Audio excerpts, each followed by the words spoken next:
Assume that you're studying Western literature, but at the same time, not a member of any Western community. There would always be some kind of distance when reading those so-called canons. We, people in the field of humanities, read those writings done by the masters as Shakespeare, Freud, Foucault, Derrida, and many others, mostly white Europeans. Myself in that kind of situation, as an Asian student in English department, sometimes I ask myself, can I properly adopt their art and thoughts?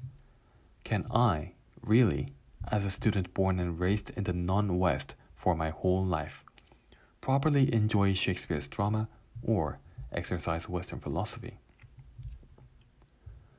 Let's take, for example, René Descartes, the father of modern philosophy. I think, therefore I am. In his meditation, Descartes poses several questions. Are my senses reliable? Aren't I dreaming? Is my judgment reliable? The method of doubt. Through such hyperbolic skepticisms, he discovers the ultimate truth. Whatever he doubts, he is sure that he is thinking, therefore he is. This ontological status of a thinking man has become the foundation of universal philosophy. But is it really universal? Perhaps I'm not the only one who feels that distance from so-called universal philosophy. This philosopher, Charles Mills, confronts that naive belief in philosophical universalism. He himself, as a Caribbean black scholar from Jamaica, feels that philosophy seems to have been somewhat distanced from the black learners in general. From his own experience of teaching philosophy to the black students, he senses the distance between them, the black people, and the philosophy. He asks, what then is the source of facts of a likely feeling of alienness, strangeness, of not being entirely at home in this conceptual world? Let's go back to Descartes' way of thinking again. What could be possibly alienating Mills and black learners from Descartes' method of doubt? Aren't everyone capable of doing the same what Descartes himself did? As Mills describes, the one who could follow Descartes' philosophical mode is Cartesian sum.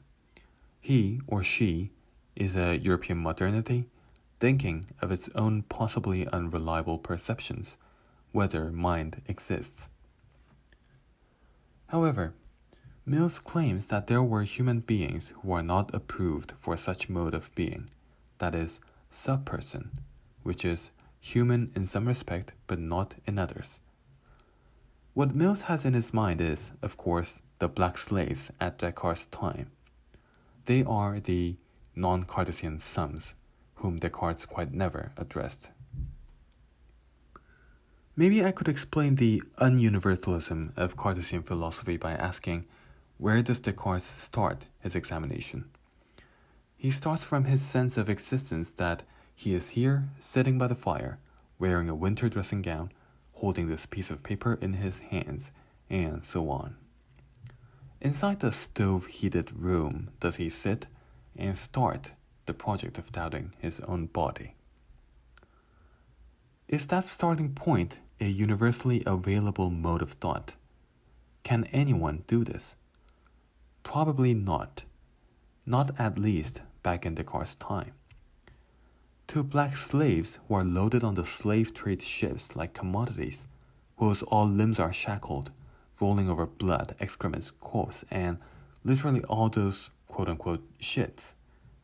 To those sub-persons, to those non-Cartesian sums, are these questions, are my senses reliable, aren't I dreaming, is my judgment reliable, available? Can they pose these philosophical doubts?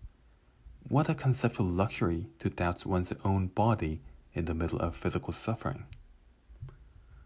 Mills, accordingly, defines the black philosophy as the philosophy of subpersons, of non-Cartesian sums, and urges the need for a totally new viewpoint, that the modern philosophy fails to be properly universal. Then what new plane would open in the viewpoint of subpersons those who are not addressed in the modern European philosophy. What could non-Cartesian sums do to modern philosophy? It is yet an open question, but it clearly states one thing. The philosophy we know is not for everyone, and the black philosophy could be the new start of critical theory.